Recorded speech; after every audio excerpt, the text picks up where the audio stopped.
이 시간 말씀 보겠습니다. 이 복된 시간에 주시는 하나님의 말씀은 열왕기상 15장 25절에서 34절 말씀입니다.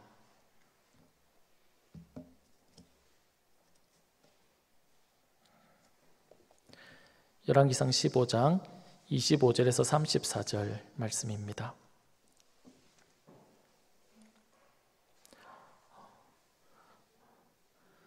말씀과 같이라는 제목으로 말씀을 받겠습니다. 열왕기상 15장 25절에서 34절까지의 말씀 한 절씩 교독하겠습니다.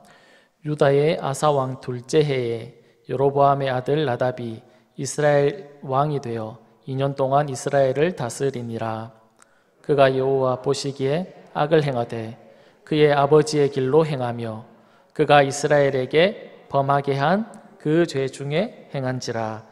이에 이사갈 족속 아히야의 아들 바아사가 그를 모반하여 블레셋 사람에게 속한 기브돈에서 그를 죽였으니 이는 나답과 온 이스라엘이 기브돈을 애워싸고 있었음이더라. 유다의 아사 왕 셋째 해에 바아사가 나답을 죽이고 대신하여 왕이 되고 왕이 될 때에 여로보암의 온 집을 쳐서 생명 있는 자를 한 사람도 남기지 아니하고 다 멸하였는데 여호와께서 그의 종 실로 사람 아히야를 통하여 하신 말씀과 같이 되었으니 이는 여로보암이 범죄하고 또 이스라엘에게 범죄한 죄로 말미암음이며 또 그가 이스라엘의 하나님 여호와를 노엽게 한 일 때문이었더라. 나답의 남은 사적과 행한 모든 일은 이스라엘 왕 역대지략에 기록되지 아니하였느냐. 아사와 이스라엘의 바아사 왕 사이에 일생 동안 전쟁이 있으니라. 유다의 아사 왕 셋째 해에 아히야의 아들 바아사가 디르사에서 모든 이스라엘의 왕이 되어 24년 동안 다스리니라.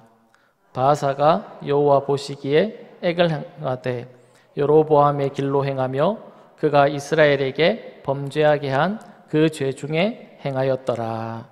아멘. 솔로몬은 나라를 다스리면서 이방 여인들을 많이 두었습니다. 국가를 안정시키고 또 불안한 요소들을 제거하기 위한 방안이었을 것입니다. 그러나 이런 일은 후에 이 솔로몬 자신의 신앙을 변질시키는 데 영향을 미쳤습니다. 우리가 잘 알고 있다시피 이방 여인들이 이렇게 들어오면서 자기만 이렇게 들어오는 것이 아니라 자신의 나라에서 섬기던 신들도 같이 들고 들어왔습니다. 그러기에 나라 안에는 온갖 우상들이 가득하게 되었고 결국 솔로몬도 그 이방신을 섬기게 됩니다.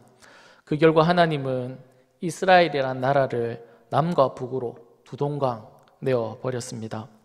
남쪽 유다는 솔로몬의 아들 르호보암이 다스렸고 북쪽 이스라엘은 하나님이 여로보암이라는 사람을 세워서 다스리게 하셨습니다. 그러면서 여로보암에게 하나님은 너가 다윗과 같이 말씀에 순종하는 그런 삶을 그런 통치를 기대하셨고 또 그렇게 해달라고 말씀하셨습니다. 그러나 여로보암은 하나님이 원하시는 모습이 아니라 오히려 우상을 만드는 등 잘못된 모습으로 나라를 꾸려갔습니다. 이 하나님은 그에게 이렇게 말씀하셨습니다. 열왕기상 14장 9절에서 11절 말씀인데 제가 읽어드리겠습니다. 내 이전 사람들보다도 더 악을 행하고 가서 너를 위하여 다른 신을 만들며 우상을 부어 만들어 나를 노엽게 하고 나를 내 등 뒤에 버렸도다. 그러므로 내가 여로보암의 집에 재앙을 내려 여로보암에게 속한 사내는 이스라엘 가운데 매인자나 노인자나 다 끊어버리되 거름더미를 쓸어버림같이 여로보암의 집을 맑게 쓸어버릴지라. 여로보암에게 속한 자가 성읍에서 죽은즉 개가 먹고 들에서 죽은즉 공중의 새가 먹으리니 이는 여호와께서 말씀하셨음이니라 하셨나니. 하나님은 여로보암의 가문을 멸망시키겠다 그렇게 말씀하셨습니다. 이 하나님의 말씀이 오늘 우리가 읽었던 본문에서 성취가 되는 것을 우리가 볼 수 있습니다. 본문 28절에서 29절 말씀은 우리 다 같이 읽었으면 좋겠습니다. 다 같이 읽겠습니다. 시작. 유다의 아사 왕 셋째 해에 바하사가 나답을 죽이고 대신하여 왕이 되고 왕이 될 때에 여로보암의 온 집을 쳐서 생명 있는 자를 한 사람도 남기지 아니하고 다 멸하였는데 여호와께서 그의 종 실로 사람 아이야를 통하여 하신 말씀과 같이 되었으니. 아멘. 하나님께서는 선지자를 통해서 여로보암에게 하셨던 그 말씀과 같이 그의 집을 다 멸하는 그런 내용이 기록되어져 있습니다. 그리고는 바사가 왕이 되었는데 그가 어떻게 나라를 다스렸을까요? 오늘 본문 34절에 보면 그가 어떻게 나라를 다스렸는지 하나님께서 이렇게 평가하고 있습니다. 34절 말씀입니다. 바하사가 여호와 보시기에 악을 행하되 여로보암의 길로 행하며 그가 이스라엘에게 범하게 한 그 죄 중에 행하였더라. 그렇게 말씀합니다. 바하사 역시도 하나님이 원하시지 않는, 하나님의 뜻이 아니라 자기가 원하는 대로 악을 행했다. 그렇게 말씀하고 있습니다. 이런 내용을 통해서 오늘 우리에게 주시는 메시지를 어떤 것이 있는지 생각해 보도록 하겠습니다. 먼저 첫 번째로 생각해 볼 수 있는 것은 하나님은 악인을 통해서도 일하실 수 있다라는 사실입니다. 하나님이 일하실 때 선한 사람만 사용하시는 것이 아니라 악한 사람도 하나님이 사용하실 수 있다라는 것을 우리는 알 수 있습니다. 나답을 죽이고 바하사가 왕이 되었습니다. 그가 왕이 되려고 했던 이유는 무엇이었을까요? 우리가 쭉 앞에서 살펴보았듯이 하나님은 여로보암의 집을 하나님 말씀대로 다스리지 않고 우상을 세워서 우상을 섬기고 온 나라 백성들을 다 우상 숭배하는 사람으로 만들었던 이 여로보암을 향해서 내가 너의 가문을 멸망시키겠다, 그렇게 하나님께서 말씀시켰습니다. 그렇게 예언하셨습니다. 그 하나님의 말씀을 성취하기 위해서 바하사가 일어나서 반역을 일으키고 또한 여로보암에 속한 사람들을 다 죽였을까요? 그렇지 않다는 겁니다. 그가 왜 왕이 되었을까요? 그가 왕이 되었던 것은 단지 그의 마음 가운데, 그의 마음 속에 자신이 왕이 되고 싶었던 욕심이 있었을 뿐입니다. 그에게 하나님의 뜻을 이루기 위한 마음은 그에게는 전혀 없었습니다. 그가 어떻게 나라를 다스렸는지를 보면 우리가 알 수 있지 않습니까? 그가 나라를 하나님이 원하시는 대로 다스리지 않거든요. 악하게, 하나님 보실 때 악하게 그렇게 나라를 다스리는 것을 우리가 방금 읽지 않았습니까? 그것을 보면 바하사는 하나님의 뜻대로 나라를 다스리겠다는 생각으로 반역을 일으킨 것이 아니라 하나님의 그 예언, 하나님의 그 말씀하신 것을 성취하기 위해서 왕이 된 것이 아니라 그냥 자기가 왕이 되고 싶은 욕심에 반역을 해서 왕이 되었다는 것을 우리가 알 수 있습니다. 자신의 출세와 자신의 영광과 성공을 위해서 왕을 죽였고 또한 자신의 위치를, 그 왕이 된 위치를 견고하게 하기 위해서 혹시 모를 불씨를 다 제거해야 했기 때문에 그 사람들을, 그 가문의 사람들을 다 죽였던 것입니다. 그런데 이렇게 행했던 그 욕심을 쫓아서 행했던 그의 행동을 통해서 어떤 누구의 뜻이 이루어졌습니까? 하나님의 뜻이, 하나님이 말씀하신 것이 그대로 이루어졌다라는 사실입니다. 야곱에게는 12명의 아들이 있었습니다. 그 중에 요셉이라는 아들을 특별히 대우했죠. 이것이 불만이었던 다른 형제들은 요셉에게 대한 불만이 대단했습니다. 그를 죽이고 싶을 만큼 그를 미워했습니다. 그러던 어느 날 기회가 왔습니다. 형들은 그를 잡아서 웅덩이에 던져놓고 그를 어떻게 해야 할까 고민하다가 결국 이방 사람들에게 팔아넘겼습니다. 요셉의 형들이 그렇게 한 이유는 다른 이유가 있지 않습니다. 그냥 동생이 꼴보기 싫은 겁니다. 아빠한테 특별한 사랑을 받고 있는 이 요셉이 꼴보기 싫었습니다. 그래서 그냥 죽었으면 좋겠는데 그 동생이 죽었으면 좋겠고 자신들은 죽이고 싶었는데 죽일 수는 없으니까 그냥 다시 볼 수 없도록, 다시 만나지 않도록 이방 나라에 그를 팔아 넘길 것 아니겠습니까? 그런데 오랜 세월이 흐른 후에 요셉을 형들이 다시 만나게 됩니다. 그때 요셉이 형들에게 무엇이라고 말씀하냐면 너무 유명한 구절이고 우리가 잘 알고 있는 구절입니다. 창세기 45장 5절에 보면 이렇게 말씀하고 있습니다. 당신들이 나를 이곳에 팔았다고 해서 근심하지 마소서, 한탄하지 마소서. 하나님이 생명을 구원하시려고 나를 당신들보다 먼저 보내셨나이다. 요셉이 형들에게 이렇게 이야기를 했습니다.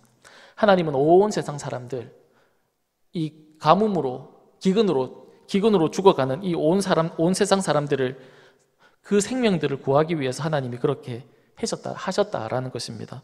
형들은 단지 동생이 꼴보기 싫었던 겁니다.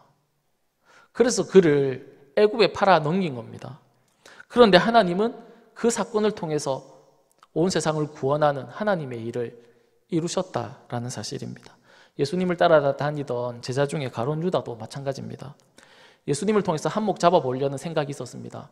예수님을 통해서 자신이 한번 성공해봐야지, 내가 떵떵거리면서 살아야지, 그런 생각을 가지고 예수님을 따라다녔습니다. 그런데 예수님 따라다니다 보니까 예수님 따라다녀서는 내가 성공하지 못하겠구나라는 생각을 한 겁니다. 그래서 그가 어떻게 합니까? 예수님을 은 30에 팔아넘기지 않습니까? 그런 가룟 유다를 통해서도 하나님은 어떻게 하십니까? 그 악한 행동을 통해서도 하나님은 하나님의 뜻을 이루어 가신다라는 사실입니다. 이와 같이 바하사는 자신의 출세, 자신의 성공을 위해서 반역을 일으켰지만 결국 그 일도 누구의 손 안에서 벌어지고 있는 것입니까? 하나님의 손 안에서 다 이루어지고 있다라는 사실입니다. 오늘 우리가 읽진 않았지만 바하사가 반역을 일으켰고 그 반역은 성공했습니다. 나답은 죽었고 자신은 왕이 된 겁니다. 그 이유를 열왕기상 16장 2절에는 이렇게 말씀하고 있습니다. 내가 너를 티끌에서 들어 내 백성 이스라엘 위에 주권자가 되게 하였거늘 내가 여로보암의 길로 행하며 내 백성 이스라엘에게 범죄하게 하여 그들의 죄로 나를 노엽게 하였은즉. 무슨 말이냐면 바하사를 누가 왕으로 삼으셨다라고 말씀하고 있냐면 하나님이 그를 왕으로 삼으셨다는 겁니다. 티끌 가운데 있는 너 같은 사람 내가 세워서 왕으로 삼으셨다, 하나님이 그렇게 말씀하고 있다라는 겁니다. 바하사는 생각했겠죠. 스스로 내가 계획을 잘했고 그래서 내가 이 반역을 성공해서 왕이 되었다라고 생각했을지 모릅니다. 그러나 성경은 하나님이 그를 택해서 왕으로 삼으셨다라는 겁니다. 그리고는 하나님이 여로보암의 집에게 말씀하신 대로 하나님께서 이루어 가셨다는 겁니다. 바하사의 마음 가운데 있는 그 욕심을 하나님은 선하게 하나님의 뜻을 이루는데 사용하셨다라는 것이죠. 사랑하는 여러분, 우리가 하나님이 하시는 일을 알 수 있을까요? 하나님이 하시는 그 방법을 우리가 알 수 있을까요? 우리는 알지 못한다라는 겁니다. 우리는 그 하나님의 지혜와 지식과 그분의 방법을 알지 못합니다. 그러나 분명한 것은 그분은 계획하시고 그 계획은 반드시 이루어진다라는 사실입니다. 오래된 찬양인데요, 하나님은 실수하지 않으시네라는 찬양 가사에 보면 이런 구절이 있습니다. 제가 읽어드리겠습니다. 내가 걷는 이 길이 혹 굽어 도는 수가 있어도 내 심장이 울렁이고 가슴 아파도 내 마음 속으로 여전히 기뻐하는 까닭은 하나님은 실수하지 않으심일세. 내가 세운 계획이 혹 빗나갈지 모르며 나의 희망 덧없이 쓰러질 수 있지만 나 여전히 인도하시는 주님을 신뢰하는 까닭은 주께서 내가 가야 할 길을 잘 아심일세. 이런 구절이 있습니다. 우리가 가는 길을 우리가 잘 모르지만 주님은 알고 계신다, 그렇게 고백하는 찬양입니다. 사랑하는 여러분, 우리의 인생이 내 마음대로 되지 않을지라도 주님이 우리를 인도하고 계신 줄로 믿습니다. 내 생각대로 내 계획대로 되지 않아도 주님이 우리를 인도하고 있다는 겁니다. 그분은 실수하지 않으시고 그분은 자신의 뜻을 온전히 이루어 가신다라는 것입니다.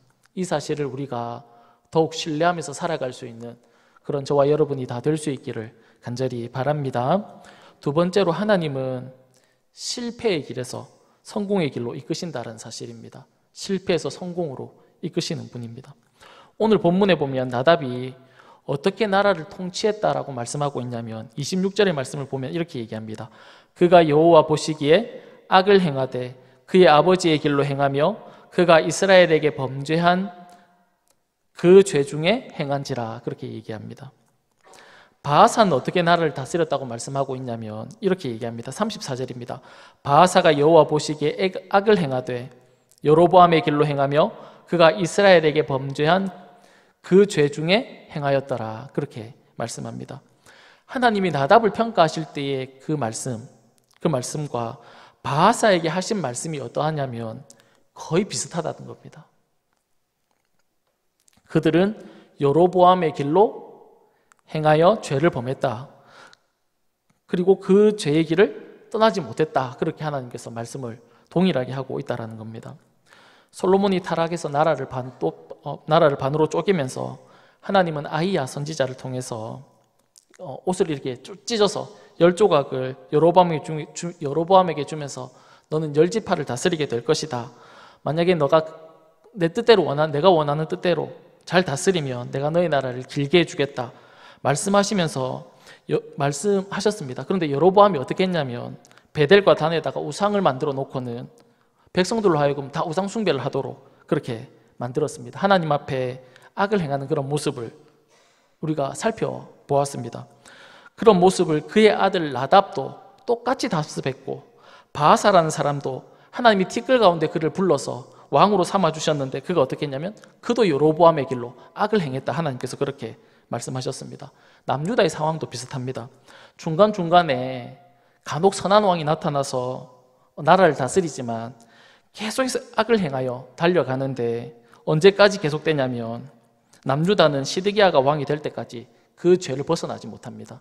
계속 죄를 향해서 죄를 지으면서 살아갑니다. 그러다가 결국에는 바벨론에 의해서 멸망되지 않습니까?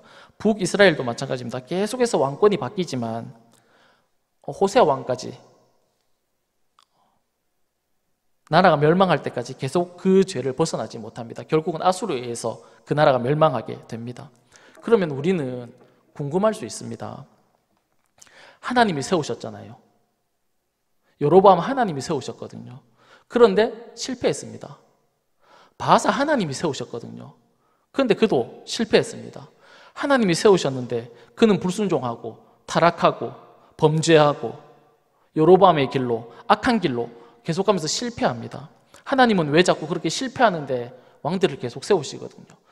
북이스라엘도 그렇고 남유다도 그렇고 하나님이 왕들을 세워가는데 그 왕들은 악을 행하고 하나님 말씀에 불순종하고 실패하는 삶을 계속 그렇게 진행됩니다. 하나님은 왜 그들이 실패할 것을 알면서도 계속해서 왕들을 세우면서 가시는 것일까요?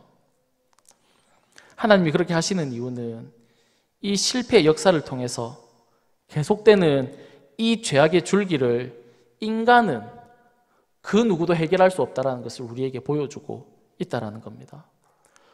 왕들로 세웠지만 그 왕들이 그 죄악의 고리를 끊어내지 못한다는 것을 우리에게 보여주고 있는 것입니다.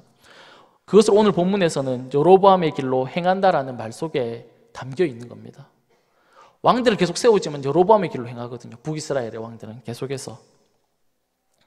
열왕기서를 읽다 보면 계속해서 반복되는 말이 바로 여로보암의 길로 행한다라는 그런 구절입니다. 인간의 계속되는 죄의 역사, 죄의 줄기를 끊임없이 계속된다는 것을 우리에게 말씀하고 있는 겁니다. 이런 죄의 역사는 왕들에게서만 볼 수 있는 것이 아닙니다. 인류 역사 전체에서 우리는 이것을 볼 수 있습니다. 아담과 하와가 범죄합니다. 그 이후에 가인이 어떤 죄를 범합니까? 자신의 동생 아벨을 쳐 죽이는 살인죄를 범하지 않습니까? 그 이후에 이 죄악이 세상에 어떻게 됩니까? 가득가득 차고 넘쳐서 하나님이 견딜 수 없을 만큼 이 세상 가운데 죄악이 관영해집니다. 그래서 하나님이 어떻게 하시냐면 홍수로 이 땅의 사람들을 다 쓸어버리지 않습니까? 그 중에 노아 가족을 다시 살려서 번성하게 했습니다. 그런데 이번에는 어떻게 합니까? 바벨탑을 쌓아서 하나님을 대적하지 않습니까? 인류 역사는 어떤 역사입니까? 하나님을 향해서 계속해서 반역하는 역사입니다. 그 반역하고 또 반역하는데 하나님이 언제까지 그 반역하는 것을 끌고 오십니까? 오늘 지금 이 시간까지 주님은 반역하는 이 역사를 끌고 오셔서 오늘까지 오신다라는 겁니다. 그런데 하나님은 그 반역하는 역사 순간순간마다 마치 피할 길을 열어놓은 것처럼 길을 만들어서 인류가 멸망하지 않도록 하나님께서 그렇게 인도해 주십니다. 죽은 아벨 대신에 셋이라는 아들을 주셨고 다 멸망하는 가운데 노아라는 가족을 살려서 다시 번성할 수 있도록 해주지 않습니까? 언어가 혼잡하게 되어서 다 흩어졌는데 아브라함을 선택해서 온 세상을 구원할 길을 주님께서 만들어 놓지 않았습니까? 이렇게 인간은 끊임없이 반역하는데 하나님은 끊임없이 그 백성들을 위해서 일하고 있다는 것을 우리는 성경을 통해서 볼 수 있다는 겁니다. 오늘 본문도 마찬가지입니다. 비록 나답과 바아사라는 두 왕을 우리가 살펴보고 있지만 그들은 하나님 앞에 범죄한 여로보암의 길을 계속해서 걸어가고 있고 하나님은 그들을 향해서 진노하십니다. 그리고 하나님이 그들을 심판하셨습니다. 계속되는 이 죄악의 고리, 하나님은 세우시고 세운 자는 범죄하고 하나님은 그에게 진노하시고 심판하시고 또 하나님은 세우시고 그러면 세운 사람은 범죄하고 하나님은 진노하시고 심판하시고 계속되는 이 죄악의 고리를 아무도 끊을 수 없다는 것을 보여주고 있다는 겁니다. 그런데 고린도후서 5장 17절에 보면 무엇이라고 말씀하고 있냐면 그런즉 누구든지 그리스도 안에 있으면 새로운 피조물이라 이전 것은 지나갔으니 보라 새 것이 되었도다 그렇게 말씀하고 있습니다. 열왕기서에서 내려오는 이 죄악의 줄기를 아무도 끊을 수 없었는데 그 어떤 왕이라고 할지라도 이 여로보암의 길을 벗어나지 못하고 죄를 끝내지 못하고 범죄하고 하나님의 노를 격발시키는 것을 막을 수가 없었는데 고린도후서 5장 17절에 무엇이라고 말씀합니까? 어떻게 하면 변화될 수 있다라고 말씀하고 있습니까? 그리스도 안에 있으면 가능하다 그것을 말씀하고 있다는 겁니다. 그렇다면 그리스도는 누굽니까? 그리스도 안에 있으면 가능하다고 말씀하시는데 그리스도는 누굽니까? 하늘의 왕권을 가지고 이 세상에 내려오신 분이라는 사실입니다. 그래서 누구든지 그 그리스도 왕권 안에 있으면 여로보암의 길에서 벗어날 수 있고 죄악의 고리를 끊어버리고 예수 그리스도의 길을 걸어가는 새로운 제자가 될 수 있다라는 것을 우리에게 보여주고 있는 겁니다. 하나님이 예수님을 기뻐하셔서 세례받으실 때 하나님이 예수님을 향해서 무엇이라고 말씀하셨습니까? 이는 내 사랑하는 아들이요 내 기뻐하는 자다. 주님께서 그렇게 말씀하셨습니다. 이처럼 그리스도 안에 있으면 우리가 새로운 피조물이 되면 우리도 하나님이 예수님께서 말씀하신 것과 똑같이 하나님이 우리에게 그렇게 말씀하신다는 겁니다. 내가 너를 사랑한다. 내가 너를 기뻐한다. 그렇게 말씀하신다라는 것이죠. 왕으로 이 땅에 오신 예수님은 하나님의 진노를 일으키는 것이 아니라 하나님의 기쁨이 되고 또한 그 안에 거하는 자들도 동일하게 하나님의 기쁨이 되는 피조물로 되게 만들어 주신다라는 것을 우리에게 말씀하고 있다라는 사실입니다. 사랑하는 여러분, 이 땅에 하늘의 왕권을 가지고 오신 예수 그리스도 안에서 새로운 피조물로 살아가는 저와 여러분이 다 될 수 있기를 간절히 바랍니다. 그 주님만이 죄의 고리를 끊으시고 우리 가운데 하나님의 기쁨으로 살아갈 수 있도록 만드신 분이 바로 예수님이다라는 사실이죠. 그 예수님 꼭 붙들고 살아가기를 간절히 소망합니다. 성경에 보면 예수님 한 분 붙들면 우리가 다 얻을 수 있는 겁니다. 근데 예수님 한 분 놓치면 다 놓치게 되는 거거든요. 근데 우리들은 자꾸 예수님보다 다른 것들을 붙들면서 살아가려고 할 때가 많지 않습니까? 저도 그렇고. 오늘 본문에서 그 예수 그리스도, 하늘의 왕으로 오신 그 예수 그리스도 안에 있으면 계속 반복되어지는 역사, 진노하시고 심판하시고 진노하시고 심판하시는 이 반복되는 고리를 끊을 수 있다, 그렇게 말씀하고 있거든요. 이 예수 그리스도 안에 거하는 저와 여러분이 다 될 수 있기를 간절히 소망합니다. 기도하도록 하겠습니다. 살아계신 하나님 아버지, 감사합니다. 저희들을 하나님의 자녀로 불러주신 것 너무 감사합니다. 하나님 아버지, 이 세상은 다 하나님의 손안에 있음을 우리가 고백합니다. 선인도 악인도 다 하나님께서 그때 맞게, 그 시대 가운데 맞게 하나님께서 다 사용하시는 것을 하나님 우리가 말씀을 통하여 보았습니다. 하나님, 우리의 인생도 하나님의 손안에 있음을 고백합니다. 그래서 그 하나님을 날마다 더 신뢰하며 살아갈 수 있는 저희들의 삶이 다 될 수 있도록 주님 도와주시고, 계속되는 이 죄악의 굴레 가운데서 하나님, 우리가 주님 안에 거함으로 주님 안에서 참된 기쁨과 주님의 기쁨이 되며 주님 앞에 영광 돌리는 삶을 살아낼 수 있는 저희들의 삶이 다 될 수 있도록 주님 은혜 위에 은혜를 더하여 주옵소서. 고맙고 감사하며 살아계신 예수님의 이름으로 기도드립니다. 아멘.